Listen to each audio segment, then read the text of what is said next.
Selamat pagi pemirsa. Tragedi tenggelamnya kapal wisata Putri Sakinah di perairan Selat Pulau Padar, Labuan Bajo, Manggarai Barat, Nusa Tenggara Timur pada Sabtu 27 Desember 2025 tidak bisa dipandang sekadar sebagai berita duka.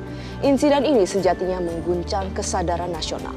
Tenggelamnya kapal wisata tersebut adalah cermin dari persoalan sistemik yang telah lama terjadi dan terus berulang tanpa perbaikan berarti. Inilah editorial Media Indonesia edisi Senin 29 Desember 2025 dengan tema Akhiri Keabayan Berujung Maut. Bersama saya Valerie Budianto. Anda juga bisa berpartisipasi dan berinteraksi melalui telepon interaktif di nomor 0215839900. Pagi ini telah bersama dengan saya anggota Dewan Redaksi Media Group, Ade Alawi. Kang Ade, selamat pagi. Pagi, Val. Kabar sehat, Kang? Alhamdulillah sehat. Kita prihatin ya melihat insiden yang terjadi di Labuan Bajo, tapi tentu pasti ada pesan dan juga pelajaran yang bisa diambil. Apa pesan yang ingin disampaikan editorial, Kang? Ya, pesan yang ingin kami sampaikan adalah bahwa ini adalah kali kesekian ya. Sudah 15 kali dan ini tentu saja perlu perhatian yang khusus. Jadi penanganan keselamatan di kawasan super prioritas dan juga masuk dalam situs UNESCO, artinya luar biasa kawasan ini. Harusnya penanganannya mulai dari keselamatan, kelaikan kapal, kemudian juga antisipasi cuaca. Ini mestinya lebih presisi lagi sehingga kemudian pelancong yang hadir ke sana, baik itu wisatawan domestik ataupun mancanegara, ini betul-betul terlindungi keselamatannya seperti itu. Jadi jangan kita kemudian bertahan di balik istilahnya musibah gitu. Ya. Tetapi ini sudah kesekian kali harusnya sudah diantisipasi. Kalau misalnya gelombang tinggi, memang dari 15 peristiwa dan sampai yang kemarin itu kapal wisata Putri Sakinah ini disebabkan oleh gelombang tinggi swell setinggi 2-3 meter. Namun soal cuaca buruk ini seharusnya sudah bisa diantisipasi. Bukan barang baru. Betul, dan pihak kesah bandara ini mempunyai otoritas untuk melarang, mencegah kapal berlayar seperti itu. Kalau kita lihat juga 15 sudah terjadi kecelakaan, terlepas sudah adanya instruksi BMKG berulang dan juga SOP pelayaran. Pertanyaannya seberapa efektif dari instruksi dan juga SOP tersebut, Kang Ade? Ya, efektif tidaknya adalah bagaimana keseriusan dari otoritas kepelabuhan, kesah bandara dan otoritas pelabuhan ini melakukan pengawasan, melakukan katakanlah antisipasi terhadap bagaimana perlindungan ataupun keamanan pelayaran seperti itu. Karena ini bukan persoalan lokal, tetapi ini sudah mendunia. Apalagi ini yang menjadi katakanlah yang sampai hari masih dicari pelatih Valencia ya, pelatih Liga Spanyol yang cukup ternama, Fernando Martin. Ini menurut saya ini sudah menjadi isu yang mendunia. Artinya bahwa ini tidak bisa kita sikapi secara biasa-biasa saja. Dan wabil khusus penanganannya memang harus luar biasa, tidak bisa business as usual seperti itu. Tidak bisa business as usual. Betul. Ya. Dan juga kalau misal kita lihat ini kan kapal sempat disebut mati mesin ya, Kang. Iya, betul. Sebelum akhirnya dia tenggelam terkena gelombang tinggi. Ini terlepas SOP yang sudah dibuat, apakah memang ABK juga mengetahui apa yang harus dilakukan ketika ada insiden terjadi? Ya, mestinya kalau kita lihat dari SOP-nya, semua penumpang yang masuk ke kapal itu sudah diwanti-wanti, sudah dikasih tahu bahwa bila begini itu do and dance-nya itu sudah ada seperti itu. Tetapi saya tidak tahu apakah itu dilakukan atau tidak. Seharusnya sih sudah dilakukan, bagaimana pelampung, bagaimana alat-alat keselamatan sudah tersedia atau belum. Nah, ini menurut saya sangat penting. Katakanlah terjadi peristiwa yang katakanlah tidak kita perhitungkan misalnya, tidak kita duga, ada cuaca buruk dan sebagainya. Itu penumpang harus sudah tahu apa yang harus dilakukan seperti itu. Seharusnya, tapi kita tidak tahu faktanya itu seperti apa sampai akhirnya insiden ini terjadi. Masih diinvestigasi lebih lanjut. Iya, baik. Kang Ade, kita akan bahas lebih lanjut. Dan pemirsa, inilah editorial Media Indonesia edisi Jumat 29 Desember 2025 dengan tema Akhiri Keabayan Berujung Maut.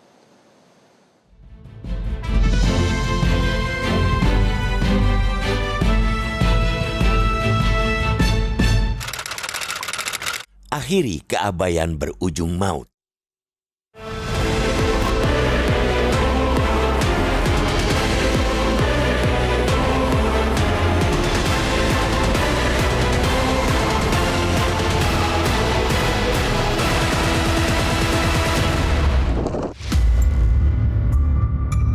Tragedi tenggelamnya kapal wisata Putri Sakinah di perairan Selat Pulau Padar, Labuan Bajo, Manggarai Barat, Nusa Tenggara Timur, Sabtu 27 Desember lalu tidak bisa dipandang sekadar sebagai berita duka. Insiden yang merenggut nyawa pelatih La Liga Valencia Putri Fernando Martin Carreras beserta 3 anaknya itu sejatinya mengguncang kesadaran nasional. Tenggelamnya kapal wisata tersebut adalah cermin dari persoalan sistemik yang telah lama terjadi dan terus berulang tanpa perbaikan berarti. Keindahan kawasan Pulau Komodo yang telah menyandang status situs warisan dunia UNESCO itu ternyata belum dibarengi dengan mitigasi keselamatan yang memadai. Sepanjang 2024 hingga akhir 2025, sedikitnya tercatat 15 kecelakaan kapal wisata terjadi di perairan Labuan Bajo dan sekitarnya. Mulai dari kapal karam dihantam gelombang tinggi hingga kerusakan teknis menunjukkan bahwa deretan peristiwa itu menunjukkan satu benang merah, yakni kelalaian yang terus dibiarkan. Masalahnya berlapis. Ada dugaan kapal yang tidak memenuhi standar keselamatan pelayaran, minimnya alat keselamatan, hingga kapabilitas awak kapal yang dipertanyakan masih kerap ditemukan.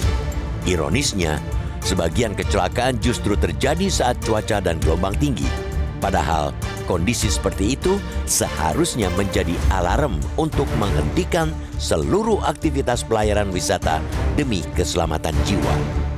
Sayangnya, standar yang semestinya menjadi pegangan tersebut kerap kalah oleh kepentingan ekonomi.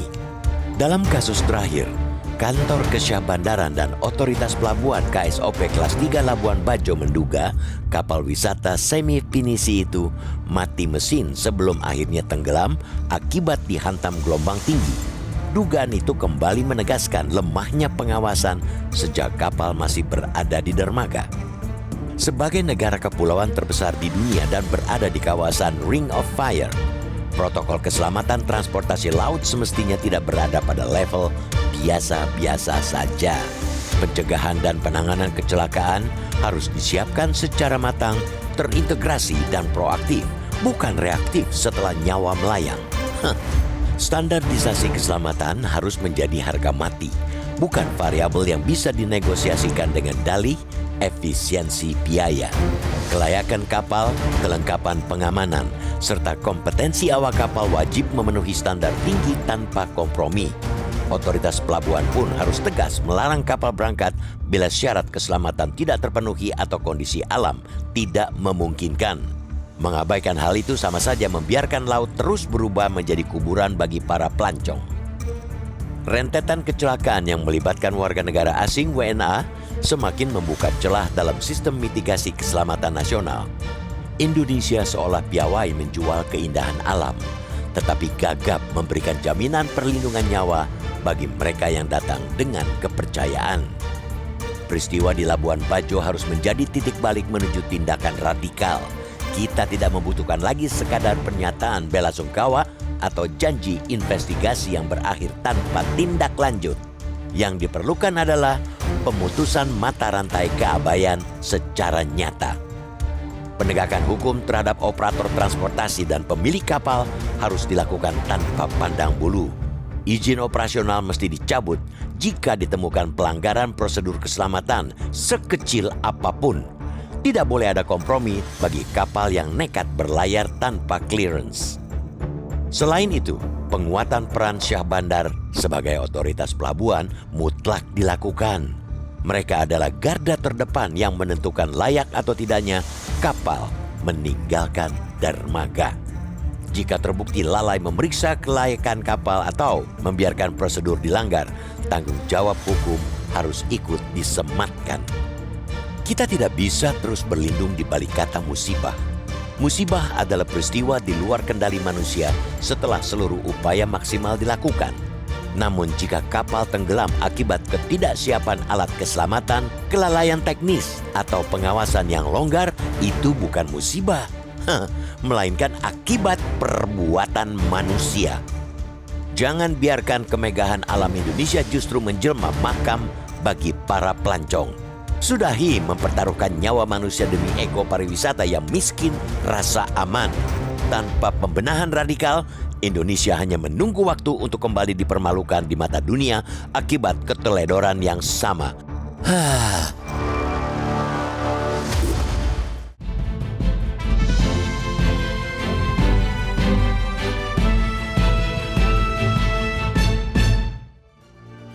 Usai jeda, Anda bisa ikut menyatakan pendapat Anda pemirsa. Tetaplah bersama kami.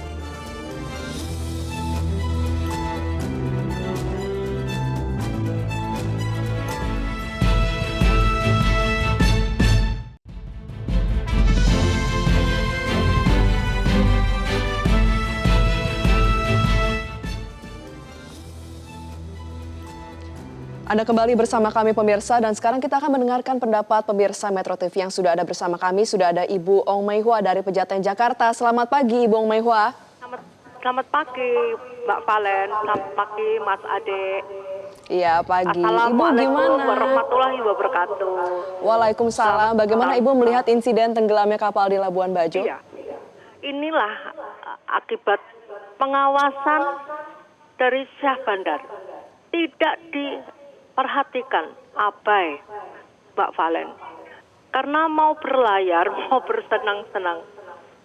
Lalu terjadi alam ini, cuaca Indonesia bukan Indonesia saja, cuaca itu tidak lagi ekstrim, gelombang tinggi dan sebagainya. Dengan kebanggaan Labuan Bajo, siapa yang tidak tergiur Mbak Valen, Mas Ade, untuk berwisata?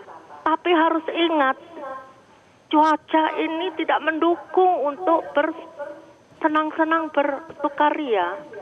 Nah ini turis dari Perancis atau dari mana ini sehingga dihantam dengan gelombang karena speedboatnya Putri Sakinah tenggelam mati mesinnya.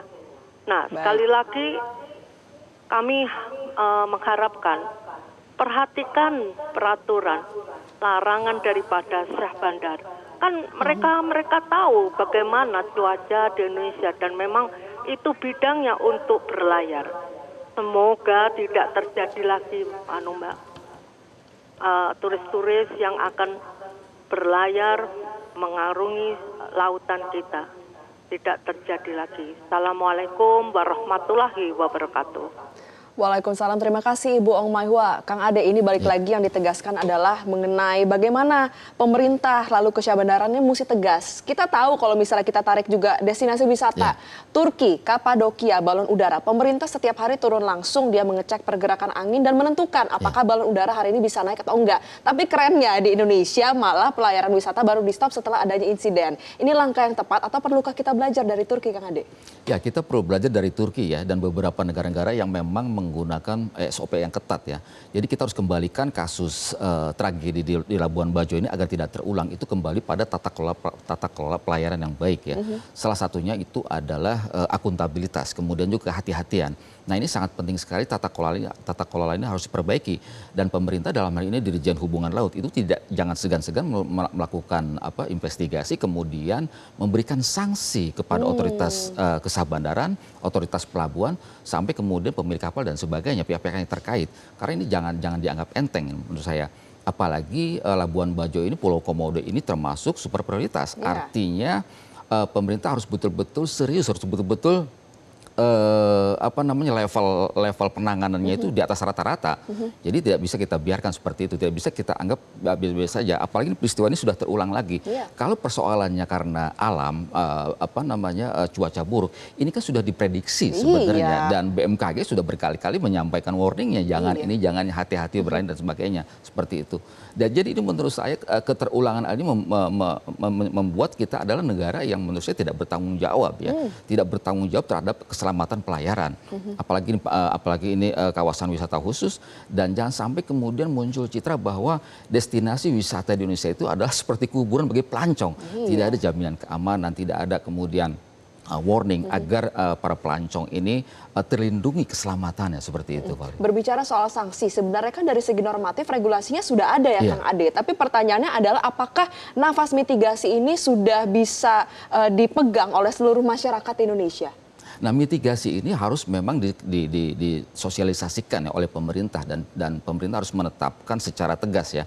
Mitigasi ini harus luar biasa dilakukan apalagi ini super prioritas kawasan yang memang disorot oleh dunia internasional ya karena keunikannya dan keajaibannya seperti itu. Nah ini menurut saya harus ke depannya pemerintah harus betul-betul SOP itu harus ditegakkan. Kemudian juga sanksi juga harus diberikan kepada pihak-pihak yang memang abai sehingga kemudian terjadi kecelakaan seperti itu.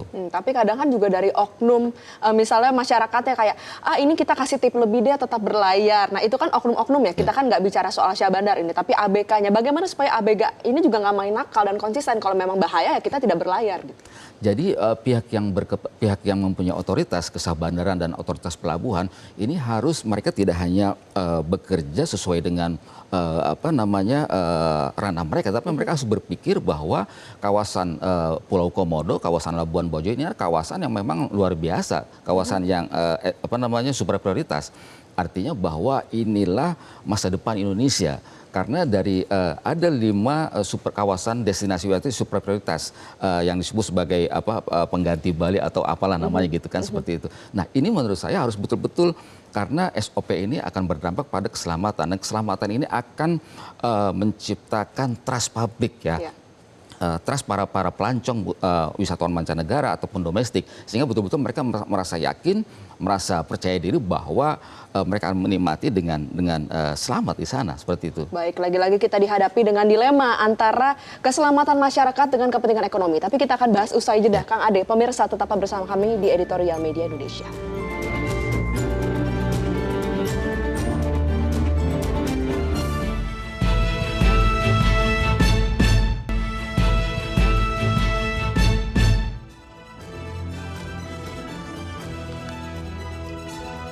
Anda kembali di Editorial Media Indonesia dan kita tiba di akhir sesi diskusi kita pagi ini. Kang Ade, ketika memang kita diperhadapkan antara dilema kita harus mengutamakan keselamatan masyarakat, rakyat, atau kepentingan ekonomi, apa yang perlu dibenahi?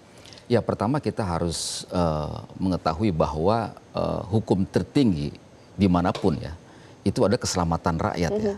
Keselamatan, keamanan, dalam hal ini konteksnya keselamatan wisatawan, itu yang paling penting harus kita jaga betul. Nah, untuk sampai ke arah sana, maka SOP itu harus tegas. Pihak sah bandaran, otoritas pelabuhan harus tegas dengan SOP itu. Mereka mempunyai kewenangan untuk menghentikan pelayaran, mereka untuk memiliki kewenangan untuk bagaimana lalu lintas pelayaran dijaga seperti itu. Nah, ini lagi-lagi tidak boleh terjadi lagi menurut saya. Ini harus jadi momentum pembenahan tata kelola pelayaran, khususnya di kawasan destinasi super prioritas. Tunjukkanlah bahwa Labuan Bajo, Pulau Komodo ini adalah super prioritas. Ketika dikatakan super prioritas, maka penanganannya pun harus super, di atas rata-rata seperti itu. Jadi menurut saya ini sebuah momentum bagaimana tata kelola pelabuhan harus diperbaiki. Pemerintah pusat dalam hal ini Kementerian Perhubungan jangan segan-segan melakukan tindakan tegas, memberikan sanksi kepada pihak-pihak yang dianggap bertanggung jawab terhadap terjadinya kecelakaan di laut ini seperti ini. Ini sudah berulang kali terjadi.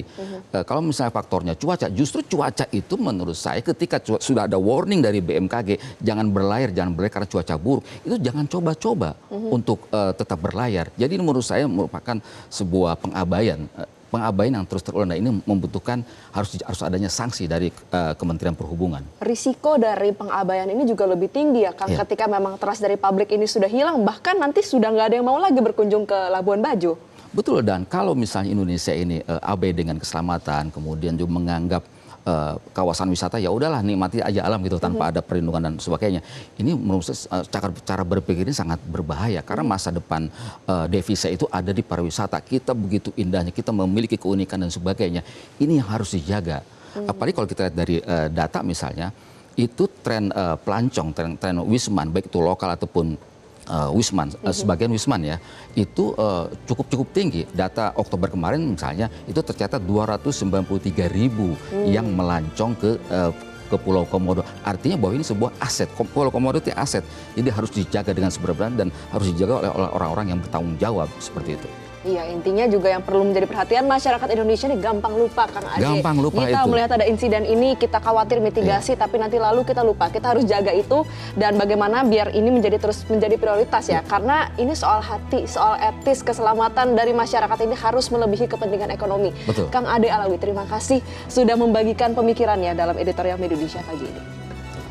Pemirsa, jangan biarkan kemegahan alam Indonesia justru menjelma menjadi makam bagi para pelancong. Sudahi mempertaruhkan nyawa manusia demi ego pariwisata yang miskin rasa aman.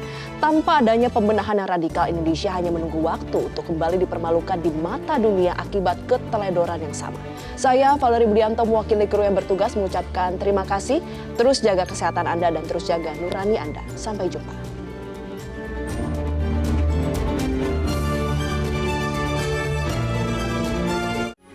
Metro TV.